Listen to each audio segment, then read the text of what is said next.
12h30, c'est l'invité star sur Radio Star avec Gilbert Bourguignon. Bonjour et bienvenue, l'invité star de ce dimanche. On va parler de sport, on va parler d'une discipline originale, puisqu'il s'agit, alors j'écorche toujours le nom, c'est stand-up paddle et c'est Olivia Piana qui habite La Ciotat, qui est championne d'Europe, qui a un parcours extraordinaire. Olivia, bonjour. Bonjour. Olivia, d'abord, vous êtes de la région, mais avant le stand-up paddle, quel est votre parcours de vie ? Parce que le stand-up, ça a 10 ans à peu près. Oui, tout à fait. Alors, je suis née sur Marseille, mais j'ai grandi donc à Digne-les-Bains, dans les Alpes de Haute-Provence, où j'ai pratiqué beaucoup de sports différents, commençant par le basket, la natation, la rando, le ski, voilà tout ça. Et en fait, j'ai une maman qui est passionnée de planche à voile, qui pratiquait la planche à voile windsurfer dans les années 1975. Et qui m'a transmis le virus à l'âge de 12 ans. Donc, quand on descendait voir la famille dans le sud, je faisais de la planche et donc j'ai été complètement accro jusqu'à mes 20 ans. Donc, j'ai fait plusieurs coupes du monde de slalom. J'ai été vice-championne du monde junior en 2010. Et finalement, donc, j'ai découvert le stand-up paddle à l'âge de 20 ans, 21 ans. C'est mon meilleur ami qui m'a fait essayer un jour dans les vagues. Et aussi, une fois, il m'a dit, si t'essayais le stand-up paddle de race, parce que du coup, c'est l'alliance de l'endurance, tous les sports un petit peu que j'ai pratiqués dans les Alpes, et de la planche à voile, donc de la glisse.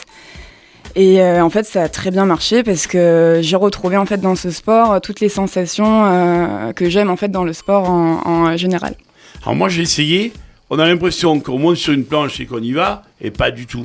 Il y a quand même, il y a le côté technique, ça prend, ça paraît facile, mais c'est pas si facile que ça. À l'époque, en fait, quand je pratiquais la planche à voile, c'était en 2008 que je suis montée sur un stand-up paddle pour la première fois. Et c'est vrai que quand tu vois ça de l'extérieur, ça fait vraiment bizarre quand on se dit mais qu'est-ce qu'ils font là sur leur surf avec une pagaie, c'est un peu surprenant. Et finalement, quand on essaye, on se rend compte que c'est hyper polyvalent. On peut aller sur l'eau n'importe quand, que la mer soit plate, soit agitée, qu'il y ait du vent ou pas. Et moi, ce que j'aime en fait, c'est aussi sa douceur. Ça veut dire que c'est un sport qui est pas traumatisant, qui va pas, qui va pas faire de choc ou quoi que ce soit, et qui est très complet. On travaille tout le corps, notamment les jambes. On pense que c'est plutôt les bras, mais on transmet la glisse dans les jambes et dans les abdos, dans tout ça. Et voilà, c'est ça aussi que j'aime dans ce sport-là. Je vous le rappelle, l'invité star de ce dimanche, on parle de sport, on parle de stand-up paddle. J'ai le plaisir d'accueillir la Ciotadenne Olivia Piana. Olivia, combien d'heures d'entraînement par jour ? Ça dépend, je m'entraîne 2 fois par jour, on va dire 2 fois 2 heures ou quelque chose comme ça, ouais. Un petit peu moins quand même, c'est vrai que j'exagère un petit peu, mais le tout, c'est je pense aussi de travailler en qualité pour performer derrière, et de mixer aussi l'entraînement. Je travaille donc sur tous les plans d'eau, j'essaye le maximum d'être aussi dans les vagues, dans des conditions de vent. Donc ce que je fais, c'est du downwind, c'est quoi ?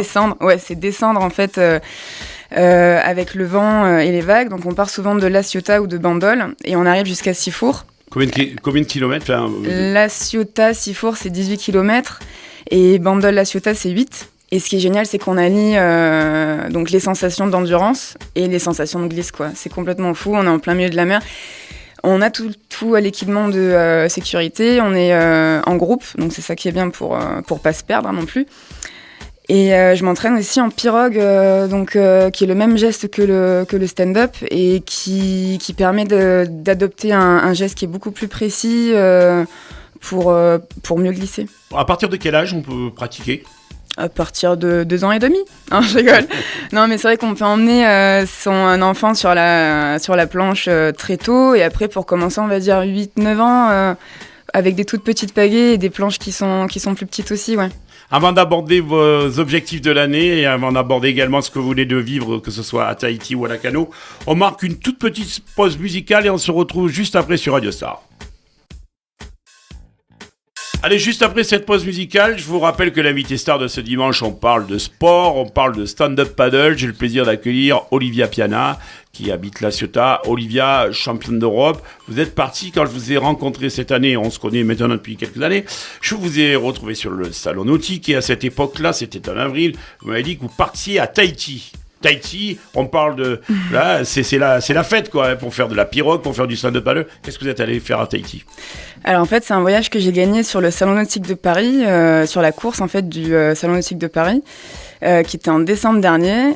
Et donc voilà, j'étais très surprise d'avoir ce cadeau parce que c'était même pas annoncé avant la course. Et j'étais encore plus surprise de découvrir l'endroit là-bas, vraiment sur place. C'est un endroit qui est exceptionnel, non pas que par la beauté de l'île, mais par la gentillesse des locaux. Et la culture, les Tahitiens sont absolument incommensurablement généreux, on va dire. Et ils ont un amour à donner qui est vraiment complètement dingue. Et c'est plus ça qui m'a touchée en fait que les conditions elles-mêmes de navigation et le pays. Donc bien sûr que le pays est hyper beau.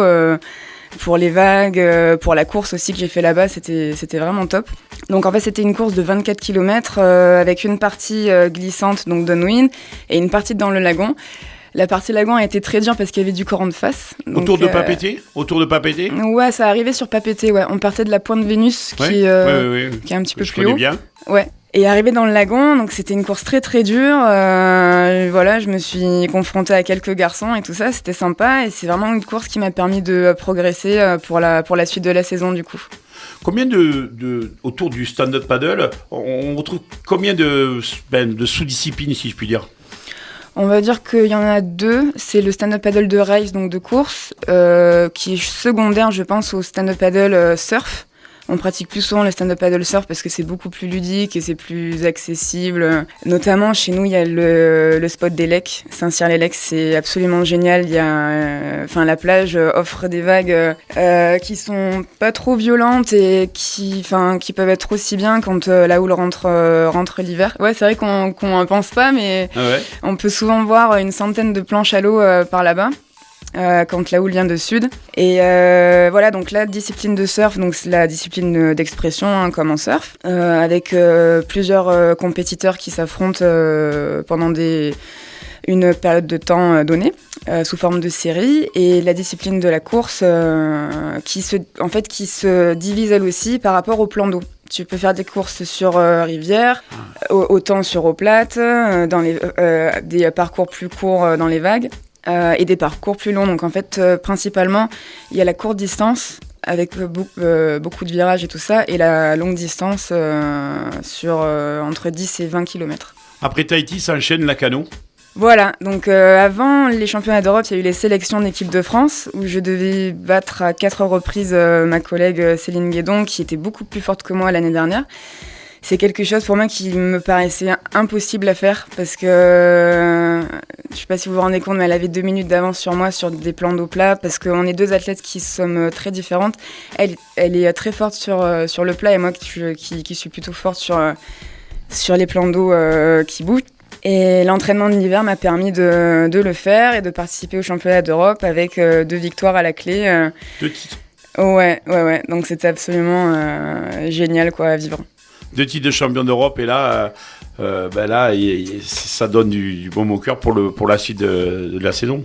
Ouais, non, c'est clair. Là, je vais un peu me reposer quand même parce que j'ai pas arrêté. Je vais bien m'entraîner cet été pour donc participer au Pacific Paddle Games. C'est la plus grosse compète de stand-up paddle dans le monde qui se déroule en Californie, en dessous de Los Angeles, à Dana Point, qui se passe aussi dans les vagues, avec un parcours qui fait 7 km et qui est très très bien conçu pour notre sport et avec toutes les meilleures rideuses internationales qui seront là. Et j'espère prendre beaucoup de plaisir et performer le plus loin possible. Est-ce qu'on arrive à en vivre ? J'en vibre, ouais. En vivre, ouais, du côté de l'argent, on vit simplement. Mais moi, je suis très très heureuse d'avoir fait ce vœu de pauvreté, on peut dire.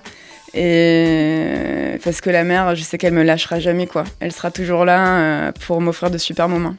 Mais voilà, c'est quelques mots que je vous souhaite Merci Olivia d'avoir été notre invitée. Je vous souhaite un bon dimanche à l'écoute de Radio Star. Je vous retrouve dimanche prochain.